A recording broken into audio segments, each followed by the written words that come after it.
Bismillah ar-Rahman ar-Rahim. Alhamdulillah, salatu wassalamu ala Rasulullah wa ala alihi wa sahbihi wa ala. The issue of the qadar, it has been addressed by the scholars, Muslim scholars. And the answer is there. The components of qadar, or the integrals of qadar, knowledge, writing, will, and creation. These are the four components that constitute the qadar. If you understand them all together, then the qadar issue, inshallah, will be clear in your mind. No Muslim will argue about the knowledge of Allah. Truly, a true Muslim. So Allah knows everything. Of course, apart from these deviant groups. If Allah doesn't know everything, what we do, that means He is ignorant. Can you attribute ignorance to Allah? Never. So He knows. Because He is the creator. He is your maker, and that is rational. When I made this, I know about it. That's how I made it. So I have to know. Otherwise, I'll not be able to make it in the first place. So knowledge is essential. And because I know these things, that's what Allah said. Based on His divine knowledge, He commanded the pen to write. And that is the writing. And the writing of the Almighty Allah has nothing to do, will never interfere in your choice. It will never interfere in your choice. Because Allah's writing, which is in the Lawh Mahfuz, the preserved tablet, it is unknown to you. Anyone saw the preserved tablet? Anyone read it? No one. And that writing will not be used against you. Allah will not on that day say, you'll go to hell because I knew, not because I wrote. He will not use that writing. There is another writing which will be used against you. You know, there was a writing in the Lawh al-Mahfuz. They were writing when you were in your mother's womb. And there's another writing when you reach the age of maturity. That writing will be used against you.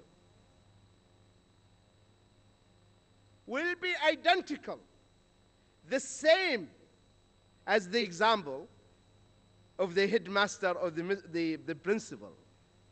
The principal came and he asked the teacher, what do you think, what do you expect the result? He said, this guy is smart, he's getting A, distinction, C, C+, fail.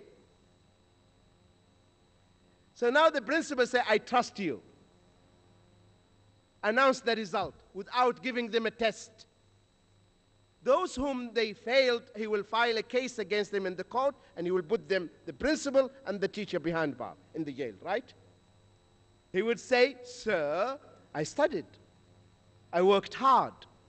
You didn't test me. But now, if the teacher wrote in a piece of paper and put it in the locker, in the drawer, this student is A, this student is B, this is C, this is fail. And the result came the same. Did the writing of the teacher interfere in the failure of the student? Tell me. It didn't interfere. So you failed because you didn't study, right? Similarly, Allah's writing because He knew, that's it. And that writing, He will not be using against it. There is another writing here on this day, the result, your piece of favor came exactly as He predicted. There is another writing which the angel will write it after you do it, after committing that deed. That's why on the day of judgment, a paper will be given to you. Iqra kitabak. Read your book. Is there any mistake? Did the angel write anything that you didn't do? And you know what the kuffar would say? ما لهذا الكتاب لا يغادر صغيرة ولا كبيرة إلا أحصاها ووجدوا ما عملوا حاضرا ولا يظلم ربك أحدا. Why? How amazing this book. There is nothing that we didn't do except that it is jotted, recorded. Then no one will say, this thing I didn't do. No, you did it. You drank alcohol on day so and so at time so and so. You committed zina at this time. And you have to confess. And the amazing thing about people, we never found a person using the writing to justify his doing or his acts of righteousness. No one will say, MashaAllah, Alhamdulillah, we prayed Maghrib, it is maktub. Have you heard this? Have you heard the Muslim say, Alhamdulillah, I prayed Maghrib, it is written, which is true. You will find people using the writing as excuse only. When they do something wrong, you know what I can do, it is written. To justify their mistakes only. No one will say it is written, that's why I prayed Maghrib. It is written, that's why I read the Quran. It is written. So it is the nature of man to find a scapegoat, to find a way out, to justify his drawbacks. Okay? Now, the components, the will of God. If we say the will of man is independent of God's will, do you know what does it mean? That means I can do things against his will. And if you do things against his will, what does it mean? Tell me. He's weak. It means he's what? He's weak. That's why one of the Mu'tazila, one big towering figure, and he was pious, righteous. A Bedouin, you know the Bedouin?